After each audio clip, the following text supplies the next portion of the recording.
কোরআনের কয়েকটি হক আছে। এক নাম্বার কোরআনের হক হলো, বিশেষ করে কোরআনের মাসে কোরআন তেলাওয়াত শিক্ষা করা। যারা আমরা পড়তে পারি না শিখবো, যারা শিখেছি আরও ভালো করে শিখবো, ভালো একজনের কাছে শোনাবো। আমার নবী জিবরিলের কাছে শুনিয়েছেন, জিবরিল আমার নবীর কাছে শুনিয়েছেন, ভালো শিক্ষকের কাছে। মসজিদে নববীতে, মসজিদ হারামে আপনি দেখবেন যে প্রত্যেকটা পিলারের কাছে শায়েক বসে থাকেন, সেখানে বুড়ো দাড়ি পাকা লোক, অন্য দেশের শাইখুল হাদিস, আমাদের প্রধান, আমাদের বাইতুল মুকাররমের খতিব, তিনি গিয়ে সেখানে সূরা শোনাচ্ছেন। কোরআনটাকে সুন্দরভাবে শিক্ষা করা এক নম্বর হক। 2 নম্বর শেখার পরে কোরআন তেলাওয়াত করা।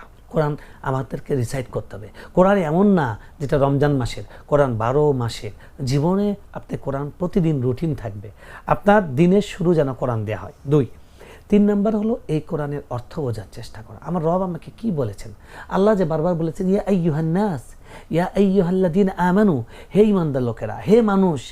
এই যে হের মধ্যে কি আপনি নাই? আপনি আছেন, তাহলে আপনি কেন বোঝেন না? কেন আপনি বোঝার চেষ্টা করেন না? তাই 3 নম্বর হলো কোরআনের অর্থ বোঝার চেষ্টা করা। 4 নম্বর হলো এই কোরআন নিয়ে চিন্তা করা, তাদাব্বুর করা। আফালা ইয়াতাদাব্বারুনাল কুরআন আম আলা কুলুবিন আকফালুহা। তারা কি কোরআন নিয়ে একটু চিন্তা করে না? কোরআন নিয়ে একটু গবেষণা করে না? নাকি তাদের হৃদয়ে তালা আছে?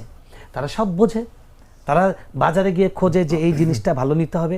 এই ডাক্তারের কাছে যাওয়ার সময় 10 জনের কাছে জিজ্ঞেস করে এই বিষয়ে স্পেশালিস্টকে, উনি প্রত্যেকটা কাজের ক্ষেত্রে জিজ্ঞেস করে। উনি কোরআনটা মনে করে যে ছোটবেলা যা শিখেছি তাই না, কোরআন আপনাকে শিখতে হবে। সারা বছর পারেন না, রমজানে প্রতিদিন 1 ঘন্টা করে আপনার মুয়াজ্জিনের কাছে, আপনি যেই আলেমকে চেনেন তার কাছে আপনি সময় দেন, তার কাছ থেকে সময় নেন। তাকে যদি আপনার টাকা দেওয়া লাগে টাকা দেন, তাকে যদি হাতে পায়ে ধরতে হাতে ধরেন। কোরআন ছাড়া যেন আপনি যেন না।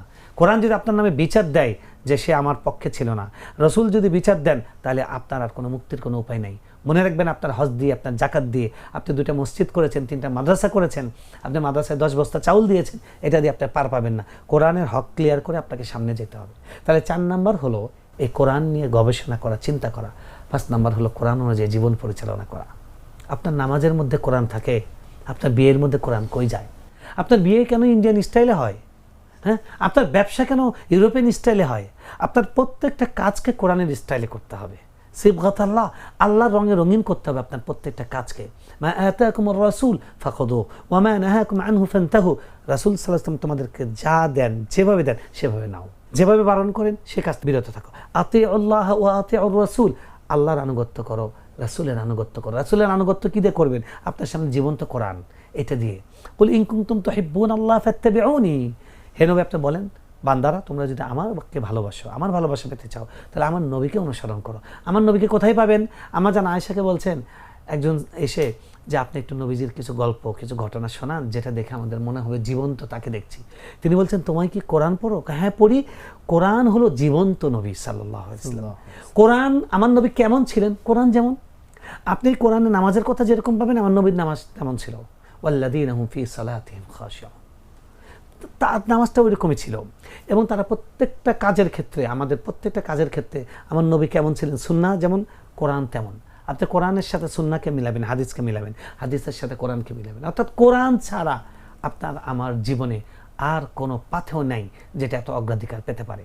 তাহলে 5 নাম্বার হলো কোরআন অনুযায়ী জীবন পরিচালনা করা। 4 নাম্বার হলো এই কোরআনের বিধান, এই কোরআন যেন সবার জীবনে আসে, এই কোরআনের আলোয় যেন সবাই উদ্ভাসিত হয়, এটার জন্য চেষ্টা করা। আপনি কিছু পারেননি, আপনি অন্ততপক্ষে একজন হাফেজকে আপনি তার মাদ্রাসায় ভর্তি হওয়ার টাকা দেন। আপনি পারেন নাই, একজন তালিবুল ইলমের খরচ বহন করেন। আপনি একটা মাদ্রাসা হচ্ছে, সেখানে 10 বস্তা সিমেন্ট দেন। অর্থাৎ আপনি কোরআনের সাথে নিজেকে সম্পৃক্ত রাখেন। কোরআনের সাথে সম্পৃক্ত যদি না থাকেন, তাহলে মনে রাখবেন আপনি কোনো রশি ধরে, কোনো নাও ধরে, কোনো জাহাজে করে জান্নাতে যেতে পারবেন না। তো কোরআনের এই হলো হক।